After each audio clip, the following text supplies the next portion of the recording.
Princess on a Pillow here. I am here to do a review on 90 Day Fiance, Season 9, Episode 4.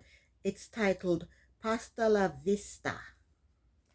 I don't know who came up with these titles for these episodes, but let's get started. First up is Beniam and Ariella. Okay, Ari and Beniam are about to leave to go to the US. Beniam is nervous and stressed because of his sisters and Ari getting into it the night before. Beniam asks Ari to go to lunch with him and his sisters and Avi so they can say goodbye. Ari told Beniam that she is not going. I don't know if I would go either. I don't know. Oh, wine in my face? It was very disrespectful. That was very disrespectful, which throwing wine in Ari's face. In his confessional, Beniam said he does not want to be in the middle of Wish and Ari's fighting. He said he's already stressed out and he doesn't need any more stress. In her confessional, Ari said Beniam's sisters have never treated her well, and she wants nothing to do with them. She said that from the get-go. She said that the last the episode they were on before at the tell-all. She said it, and she said it now. She said it before at the place the night before when she got the wine thrown in her face. She's always said that. She said it when she went back to the States with the baby to get his operation. She always say they don't treat her well, and she wants nothing to do with them. She always say that. She needs to get a T-shirt that says that, because that's all she says. She always say, I want nothing to do with them. Beniam is upset that he and Ari won't come. He's upset that Ari won't come to lunch with him and his sisters and make peace. But I think she should go. I think she should go just to be peaceful and be the bigger person. The next scene, Beniam and Avi, they go to meet his family for lunch. And it's so cute. They're both wearing the same shirt. Oh, that was so cute.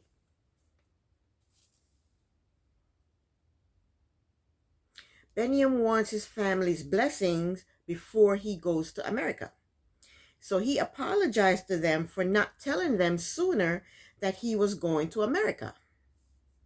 Wish asks him, where is Ari? And he tells her Ari is packing. Then he tells them that he invited Ari, but she is still upset. He shouldn't have said that. He's adding flame to the fire. Just said she's packing and that's it. End it right there. When you say that she's still upset, you know, you're just adding flame to the fire. You're throwing her under the bus. He didn't have to say that part, that last part. I don't understand why couples like to throw each other under the bus in front of their friends and family. Why do they do that? That just makes your friends and family dislike, whoever you're with more. Anyway, Wish is happy that Ari did not show up.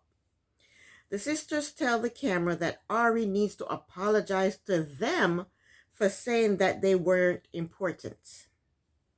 The producer asks Wish if she needs to apologize to Ari, and Wish said, hell no. What am I apologizing to her for? Oh my gosh. She said, I don't need to apologize to her.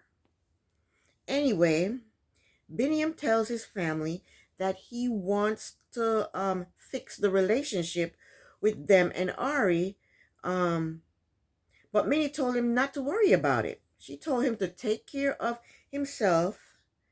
Minnie told him that they are sad that he is leaving, and then she starts to cry. And then Beniam tells her not to worry about it. He says everything will work out. Wish told Beniam that they didn't want him to get hurt. And he assures them that everything will be okay. They tell him to focus on his work, his family, and son, and to try to find his other son. And Binyam is happy that his family is supportive of him going to America. But he still wished that Ari and his family can be at peace with each other before he leaves. He invites his family to come to the airport to say goodbye. Binyam told his sisters that if Ari calms down, they can say goodbye to each other at the airport. The next scene, Binyam, Avi, and Ari, along with the nanny, they're on their way to the airport. On the way, Binyam told Ari that his sisters will be at the airport to say goodbye. He told her that if they say hi, just say hi back. And she says, okay. They get to the airport, and Binyam is unloading the luggage, and then his sisters arrive. Wish tells the camera that they want to say goodbye to Avi and Binyam. They don't want to say goodbye to Ari. Wish said to Binyam, I don't want to face Ariella. I think she's scared now. She's scared of what Ariella will do because she threw wine in Ariella's face. She's telling Binyam, I don't want to face her. I don't want to see her. Why? And then Ari told her that that's not nice. And then so Ari, she walks off. She walks away so that Binyam can say goodbye to his family without her being there. So the sisters ask Binyam if Ari will allow them to kiss Avi goodbye. So Binyam goes over to the van where Ari and Avi were, and he says, give me Avi. And Ari says no. She says no, it's too cold out here, no. So Binyam goes back and tells his sister that Avi is sleeping. And I thought that was really petty of Ari not to let the sisters kiss Avi goodbye. She's using Avi as a weapon again. Because she's using it as a weapon for to get Binyam to stay with her. Because if it wasn't for Avi, Binyam wouldn't be going to the States. He wouldn't be going to the States. So she's using Avi as her little hostage, her little weapon against the sisters and against Binyam. Because the only reason Binyam is going to the States is so that he'll be able to see his son. If he doesn't go to the States, he will never, ever see that baby ever again. I feel sorry for Binyam. Anyway, Minnie told the camera that Ari is evil for not allowing them to kiss the baby goodbye or say goodbye to Avi. And Wish told Binyam that if he has problems, they will pay his ticket back to his country.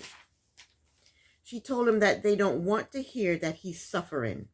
And I can feel their pain because Ari is planning some horrible shit for him. She is. She said it out of her own mouth. She told her mother that when Binyam comes to the States, they can treat him as badly as his family treated her. Ari is one petty bitch. Mimi told the camera that if Avi wasn't born, Ari and Binyam's relationship would have been a short relationship. And I agree. And Binyam should have kept that thing covered up. That's what he should have done. Minnie told the camera that Binyam is naive. And Wish said he is the definition of stuck. And I agree. He is stuck with Ari because she has a son and she's going to take his son to another country. And if he doesn't follow her, he'll never see his son again. So he is stuck. Either he chooses staying with his country, his culture, and his friends and family, or he chooses his son.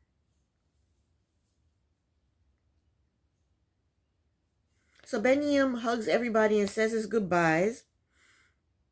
And then he goes over to Ari. And then Ari asks him if he's okay. No, he's not okay. You wouldn't even let him get his son so his sisters could say goodbye to his son. But he says, yes, I'm okay.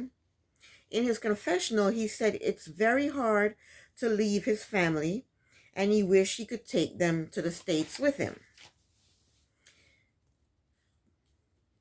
Anyway, Ari and Beniam, they hugged the nanny goodbye, and in his confessional, Beniam said he is leaving his family and his culture.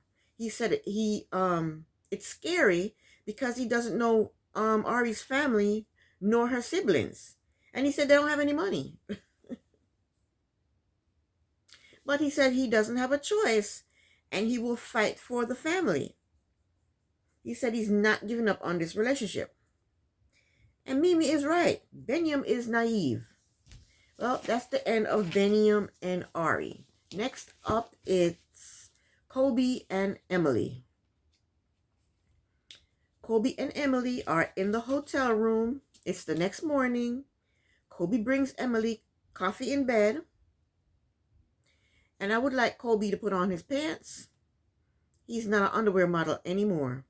And his tidy whities are not very flattering. Kobe said last night was hot and they got their chemistry back. Emily said other than the snoring, everything was perfect. She said they picked up where they left off. Anyway, Kobe is excited to meet his son. Emily tells Kobe that Kobe might be cranky because it's his nap time. But every time we see that baby is cranky. Every time. Emily is nervous about she's nervous that Colbin is not going to take to Kobe. And so am I. I don't think that baby's gonna take to that man. You don't know that man? And another thing is, Colbin has been around nothing but white people. He has seen a black person. He's seen Kobe on screen when they FaceTime, but he's never seen him in person. He's never seen a black person in person. He's been around white people. I'm not prejudiced. I'm not racist. I'm just saying that baby is not going to take to him easily.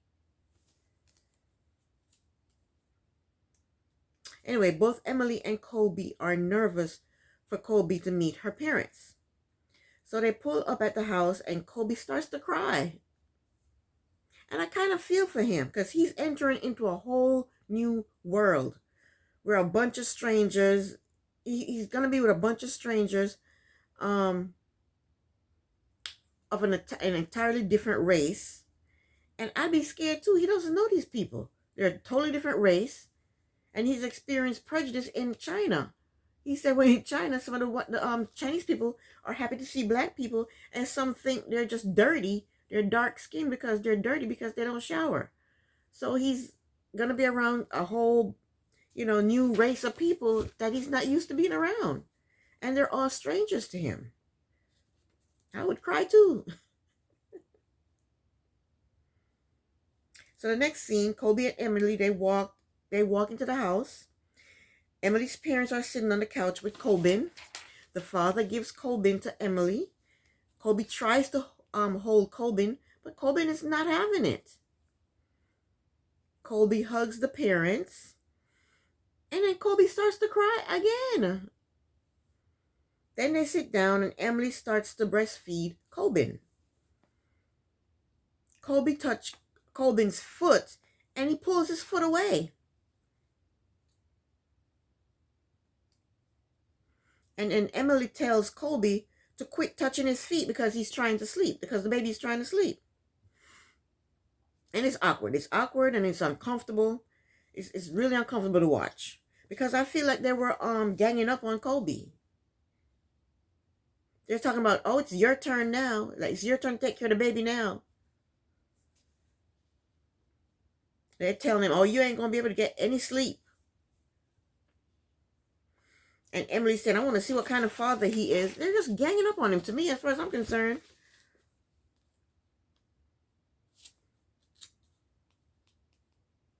talking about we're turning him over to you now and all this nonsense.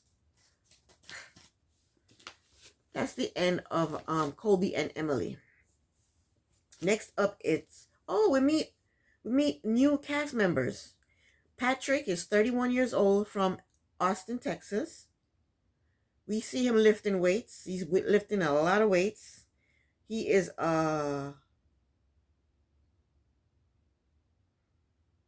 he's a weightlifter, and he met his first wife in the gym. She was also a weightlifter.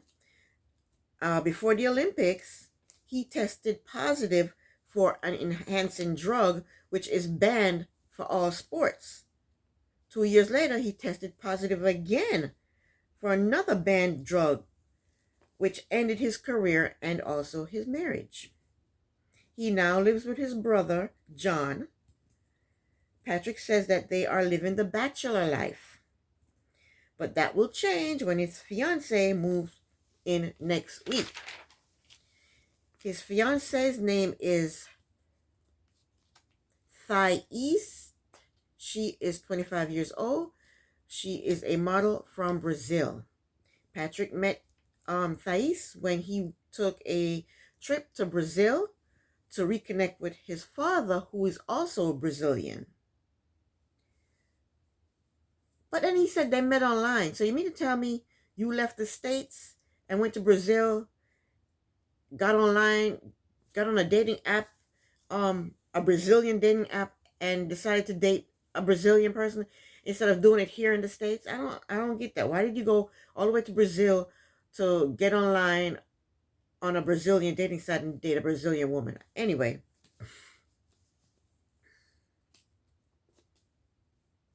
he said he took several trips back to Brazil, and after 11 months, he proposed and she said yes.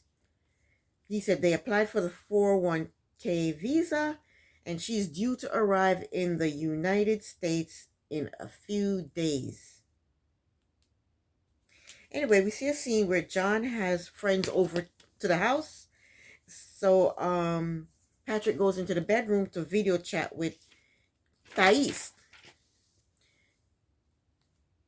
Patrick says him and Thais talk every night, and he learned how to speak Portuguese because she does not speak English. Well, if she's coming to live in the States, she better learn how to speak English. So while they're video chatting, Thais hears John and his friends in the background making a whole bunch of noise, and she doesn't like that. She doesn't like that Patrick is living with John. So while Patrick is talking to Thais, John walks into the bedroom. And, they say hello to each other. And then she tells him, no parties. She tells him she doesn't want him having parties at the house. In his confessional, John said he does not know what will happen when they all start living together. But blood is thicker than water.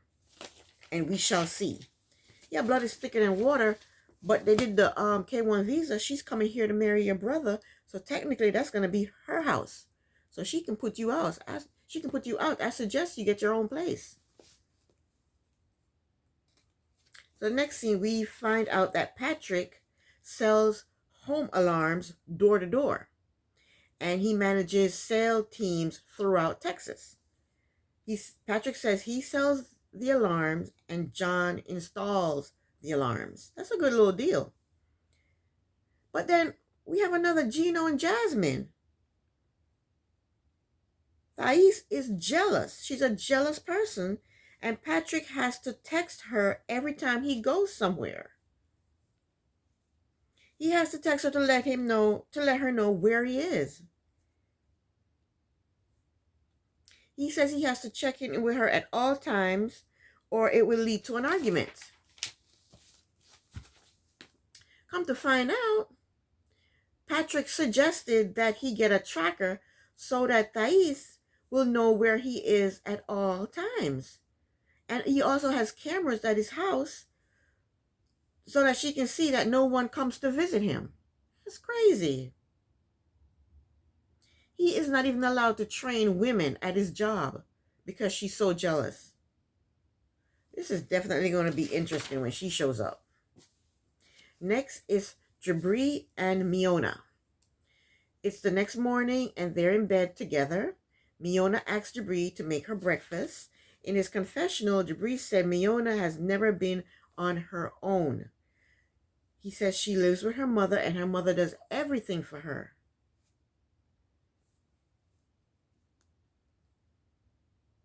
Jabri says Miona does not know how to cook, clean, or do laundry. So how come she told the parents that she would cook twice a week and she doesn't know how to cook?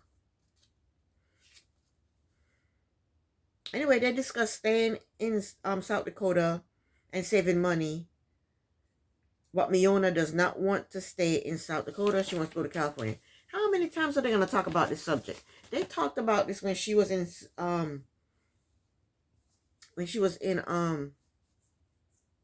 Serbia.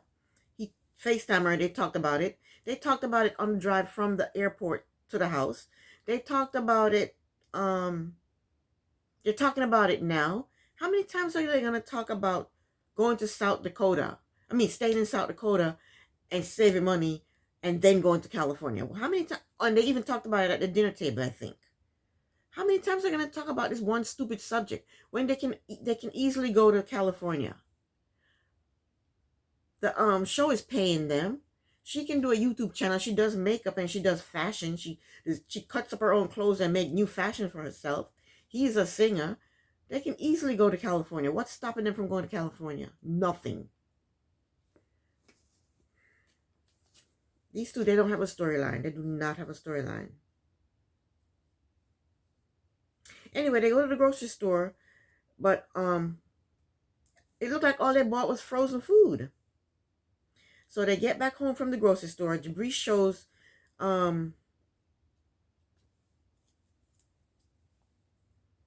he shows her how to eat string cheese. And then they start talking about Jabri's best friend, David. They're saying how Miona is saying how he doesn't like her and he doesn't even know her. Jabri is saying she was rude to him when she met him. In her confessional, Miona said David does not like her because she took Jabri from him. And I think it's a little bit of both. I think he doesn't like her because he thinks she's stuck up. And I think he doesn't like her because she's preventing him from being in the band. Jabri from being in the band. So Jabri tells Miona that David is family and she should get along with him. Miona told Jabri that she is going to be his family. And not David. So, and that's the way things are going to be. That's what she tells him. So next scene, Miona and Jabri, they cook dinner for the parents. I think it's chicken Alfredo. The parents, they come home, they sit down to eat, and they think the food is horrible. Miona said in her confessional that at least they know what to expect. And I like that. Because how do they expect her to cook meals to cook for them and she doesn't know how to cook? They know she doesn't know how to cook. They know their son doesn't know how to cook. So how do they expect them to cook for them? Why does she have to cook anyway? The person who's doing the cooking should just continue doing the cooking. I mean, why does she have to cook? Let her do something else. Let her load the dishwasher. Let her do something else. You know she doesn't know how to cook. Why are you making her cook? This is just something for the producers, because they don't have a storyline. They have no storyline. They're just gonna throw little things in here and there to try and make this interesting, because I heard that they're already married and they have no storyline. They keep bringing up this subject about staying in Dakota, going to start California. They have no storyline. They have nothing to talk about.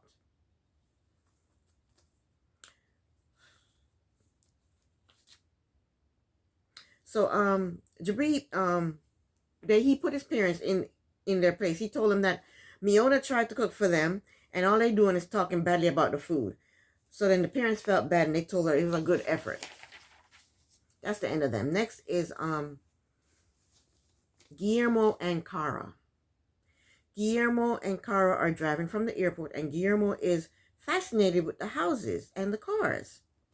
You think the houses and the houses are big, and the land and the area is big compared to where he's from.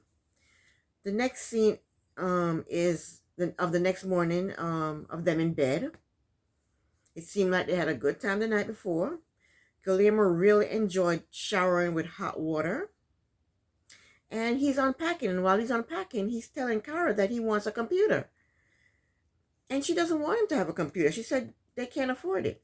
Of course they can't afford it. The show is paying you, and plus she has her own balloon decorative build business.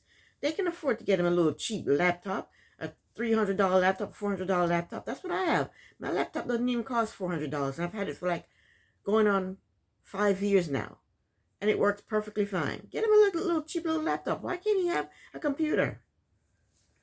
See, they have no storyline. They're disagreeing about a computer.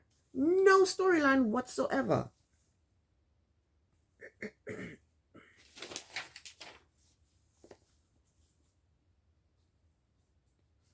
That's that. They're disagreeing about whether or not he should get a computer. And that's the end of Cara and Guillermo. They have no storyline.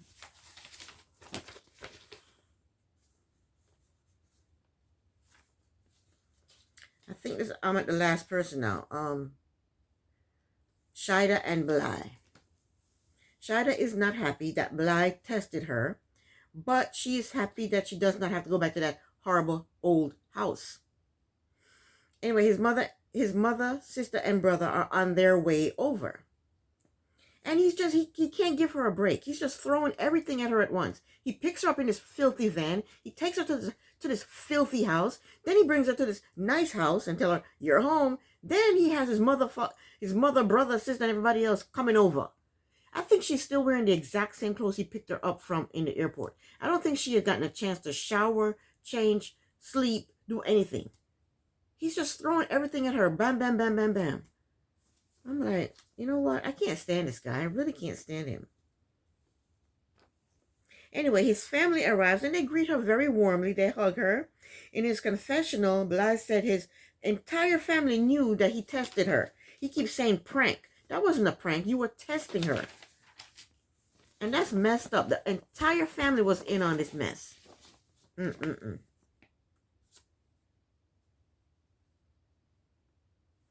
Then his messy sister won't stop asking her what she thought of the old house. I don't like that damn sister. I'll tell you, sister, what I thought of that house. That house was disgusting. It was inhabitable. It was not safe. The roof was peeling off. It could drop in your food. It could drop in your hair. It could drop on your skin. It was not safe. He flip houses. He's a realtor. He flip houses. Why don't you flip that damn house and do something with it? Why is it just sitting there? And Bilal is a bitch. He threw her under the bus. He told his family that Shaida said, "You brought me here. You brought me from Trinidad to this place." Why did he have to tell his family that? He's an asshole. Why did he have to say that? Usually when you bring someone to meet your family, you want your family to like that person. He doesn't want his family to like her because he wouldn't have said that. He's the type of person that if they have an argument, he'll go tell his family his side of the story so they'll be mad at her. That's the type of person he is. But I hear that in real time they're together and they're still, still going strong. But I don't like that sister. She wants to know why Shaida is 37 years old and has never been married and don't have any kids. Why is that a bad thing? That's a good thing. It means that she is very particular about who she dates. She's not just going to marry anybody all willy-nilly like I did. I married 2 people and divorced 2 people. She's not going to go marry somebody willy-nilly. She's trying to find the right person for herself. And she's not just out there having kids after kids after kids. She's trying to find the right person for her and to have kids with the right person for her. So why is that a bad thing? That sister's I don't like her. So Shaida has to sit here and explain to this woman that she just met 10 minutes ago why she's not married at age 37 and have no kids at age 37.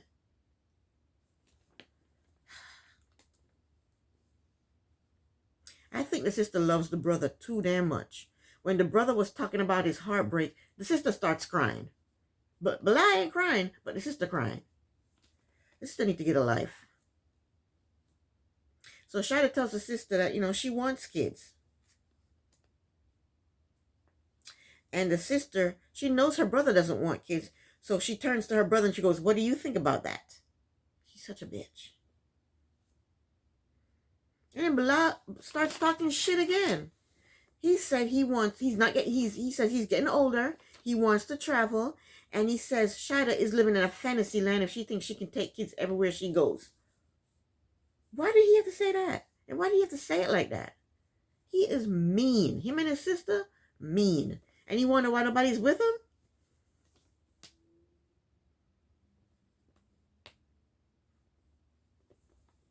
I think Bilal is selfish. He has 2 kids, but he doesn't want her to have any kids. In her confessional, Shaida said she is not going to get married until they have a conversation about having kids. No, Shaida, no. If you really want to have kids, then you tell him that him not wanting kids is a deal breaker and you take your butt back to Trinidad. That's what you do. Bilal is horrible.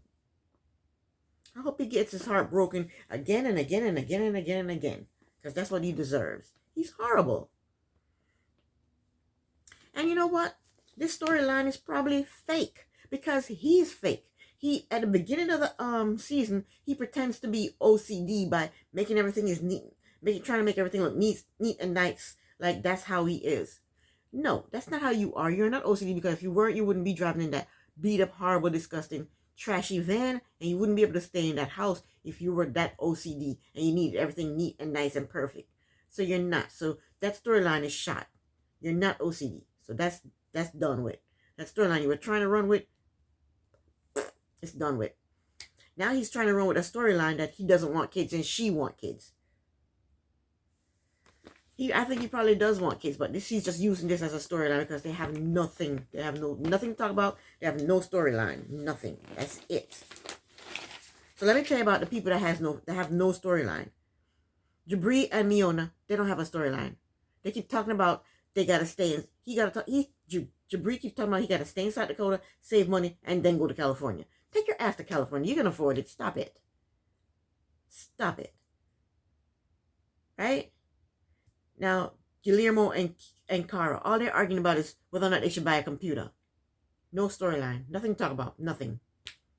Shaida and Bilal, no storyline. No storyline. He took her to a horrible house, drove her around in a horrible van, then take her to a nice house, then have his parents in her face asking her a bunch of questions. No storyline, nothing. The people who do have storylines, Benyam and Ari, they have a storyline because he's in the States. He doesn't know anybody. He's just there because of his son. He's just there, he doesn't love Ari. And she's gonna treat him like crap. And then Colby and Emily, same thing. He's there now living with a whole bunch of people he doesn't know, a different race. He's the only black man in the house. His son looking at him like he's a stranger danger. His son has never seen a real life black person.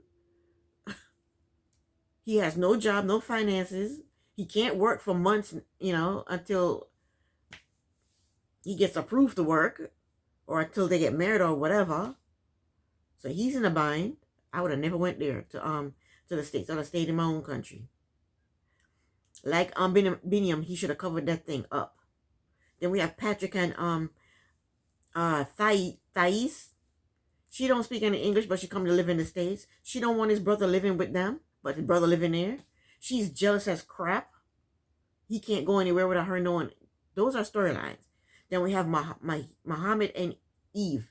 She has a special need child, even though I don't think the special need child lives with her on a regular. I think she probably get the special need child maybe twice a week or something like that.